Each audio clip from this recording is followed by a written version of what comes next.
मंदिर के पास में ही बस यहाँ पर देखा समाजवादी पार्टी पीडीए पंचायत पखावाड़ा। तो मैं जानना चाहूँगा यहाँ पर हमारे सारे उपस्थित हैं लोग, तो प्लीज़ अपना नाम बताएं और किस मुद्दे पे मीटिंग रखा गया है, किस उद्देश्य पर। डॉक्टर राम बालक सिंह पटेल बुलबुला प्रमुख समाजवादी पार्टी के कार्यकर्ता के रूप में है और यहाँ पीडीए पखवाड़ा के रूप में हम लोग माननीय राष्ट्रीय अध्यक्ष के निर्देश पर ये हम लोगों को निर्देशित किया गया है कि गाँव में जाकर के पंचायत करके हर अंतिम व्यक्ति तक अपनी बात को पहुँचाने का काम करें और संविधान के विषय में विशेष रूप से बाबा अम्बेडकर साहब ने संविधान बनाए हैं जिसके तहत हम सारे लोग हमारे देश के गरीब से गरीब बच्चे, शिक्षित, बेरोजगार सारे लोगों को जो उनके संविधान से सुविधाएं मिलती हैं जी उसको बताने के लिए उनका निर्देश हुआ है कि सभी लोग अपनी बात को मीडिया के माध्यम से एक पर्चा है हम लोगों के पास जो राष्ट्रीय अध्यक्ष जी का है।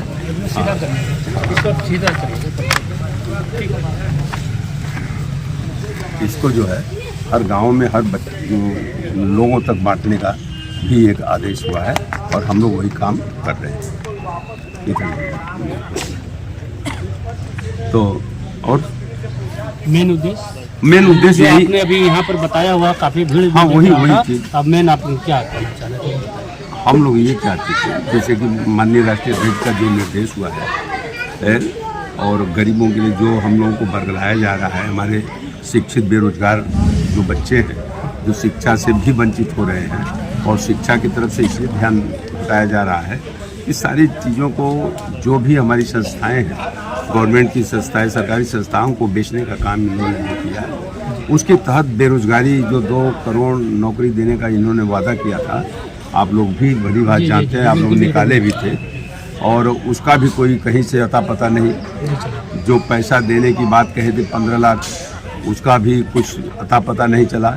जो हमारे देश के सारे धन को ले जा कर के बाहर बड़े बड़े पूंजीपति ले गए, उनको भी इन्होंने लाने का काम कहे थे, उनको भी लाने का काम नहीं किया बल्कि भगाने का ही काम किया। और ये सारी चीज़ों के विषय में हम लोग यहाँ पर एक पंचायत के रूप में एक भाषण और वो मीटिंग के रूप में नहीं बल्कि पंचायत के रूप में एक माननीय राष्ट्रीय अध्यक्ष के निर्देश पर हम लोगों ने ये शुरू किया। चलिए आप देख रहे हैं मेरे साथ में हैं, आप अपना परिचय बताइएगा, आप भी अपना बताइएगा। जी मैं संजय मिश्रा, पूर्व अध्यक्ष जिला पंचायत। राष्ट्रीय अध्यक्ष जी के निर्देश पे ये पीडीए पखवाड़ा मनाया जा रहा है। आपको पता होगा कि पिछले दिनों हमारे देश के गृह मंत्री ने देश के सबसे बड़े सदन में हमारे संविधान निर्माता BR अम्बेडकर के विषय में क्या कहा था। उसी समय हमारे राष्ट्रीय अध्यक्ष ने यह बात उनके मन में आया और यह बात उन्होंने पीडीए पखवाड़ा के रूप में लोगों को जाकर गांव-गांव तक ये बताने का काम किया कि भारतीय जनता पार्टी एक साजिश के तहत, यह जो है राजनीतिक साजिश के तहत यह हमारा संविधान समाप्त करना चाहती है। और इस संविधान की रक्षा के लिए हमारे राष्ट्रीय अध्यक्ष ने पीडीए पखवाड़ा मनाकर गांव-गांव लोगों को बताने का काम कर रहे हैं कि संविधान की रक्षा के लिए गांव गली गलियारों से सबको निकलना पड़ेगा, नहीं तो यह संविधान नहीं रहेगा तो मेरा हक हुकूक सब समाप्त हो जाएगा।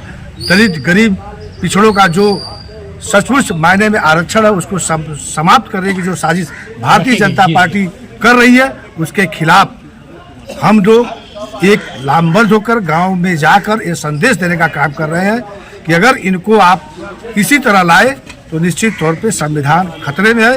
और संविधान की रक्षा के लिए पूरे देश में अगर कोई नेता है तो राष्ट्रीय अध्यक्ष आदरणीय अखिलेश यादव जी है। धन्यवाद। और आप देखिए हमारे साथ में अम्बेडकर जी, बहुत बहुत धन्यवाद। मैं इनसे भी जानना चाहूँगा, अपनी भी आप उद्देश्य अपना रखिए। देखिए मेरा नाम बौद्ध अवधेश कुमार अम्बेडकर है, मैं समाजवादी चिंतक एवं विचारक हूँ। अभी हमारे बड़े भाई संजय मिश्रा जी ने कहा कि विगत वर्षों संसद में जो हमारे देश के प्रथम कानून मंत्री, गरीब दलितों वंचितों के मसीहा, महान शिल्पीकार, कानून निर्माता और जो है बेजुबानों को जुबान देने वाले परम आदरणीय डॉक्टर BR अम्बेडकर साहब के ऊपर अभद्र टिप्पणी किया था, उसको देखते हुए हमारे महबूब नेता परम आदरणीय राष्ट्रीय अध्यक्ष अखिलेश यादव जी ने इस संविधान और लोकतंत्र को बचाने के लिए, जय जवान जय किसान जय संविधान जय लोकतंत्र भारत को बचाने के लिए उन्होंने हमारे समाजवादी पार्टी के साथ PDA के लोगों को आह्वान कर करके निर्देश भेजने का काम किया। या आप लोग गांव-गांव तक जाइए और PDA चर्चा और परिचर्चा के अंतर्गत सामाजिक न्याय पर बात करिए, बेरोजगारी पर बात करिए, महंगाई पर बात करिए, जो मतदाता पुनरीक्षण पर बात करिए, यहाँ प्रति जितने वर्तमान स्थिति परिस्थिति है उस पर बात करिए, जितने ये लोग झूठ बोलने का काम करते हैं उस पर बात करिए। सभी लोगों को PDA चर्चा परिचर्चा के अंतर्गत हम लोग जागरूक करने का काम कर रहे हैं कि भारतीय जनता पार्टी और RSS के बहकावे में न आवे, क्योंकि जिस दिन ये लोग अपने काम में मकसद में सफल हो जाएंगे, इस देश का संविधान को खत्म कर देंगे, देश के लोकतंत्र को खत्म कर देंगे, देश के लोगों को खत्म कर देंगे। तो इसलिए हम लोग को जागरूक न करके PDA समाज का निर्माण कर करके, बहुजन समाज का निर्माण करके सभी देश के समाज के हम लोग जागरूक करने का कार्य करेंगे कि आने वाला समय 2027 में हमारे महबूब नेता को पुनः जो है इस प्रदेश का मुखिया बना करके, मुख्यमंत्री बना करके, देश में समाजवाद लागू करके हम ये सारे आडंबर को, छल को, दम्भ को, द्वेष को, पाखंड को जो है नाश करके एकता, अखंडता, स्वतंत्रता, संप्रभुता, समानता, बंधुत्व और न्याय का जो है हम लोग जो है आगे बढ़ा करके देश की रक्षा करने का कार्य करेंगे। चलिए, और मैं आपसे और भी जानना चाहूँगा, हमारे साथ में कुछ और लोग विधानसभा अध्यक्ष, तो प्लीज़ अपना नाम बताएं और अपना पद। मेरा नाम अक्षय कुमार बबलू प्रधान, मैं विधानसभा अध्यक्ष सिंहपुर वाराणसी जी। हम लोग राष्ट्रीय अध्यक्ष, अपने राष्ट्रीय अध्यक्ष के निर्देश पे PDA पखवाड़ा चला रहे हैं। हम PDA के लोगों को जागरूक कर रहे हैं। अगर हमारे PDA के लोग जागरूक अपने को जान जाएंगे, समझ जाएंगे, जिस दिन समाजवादी सरकार बना देंगे, सारा ये जो चल रहा है कि संविधान सरकार बन जाती, संविधान बच जाएगा, संविधान बच जाएगा तो सब कुछ मिल जाएगा।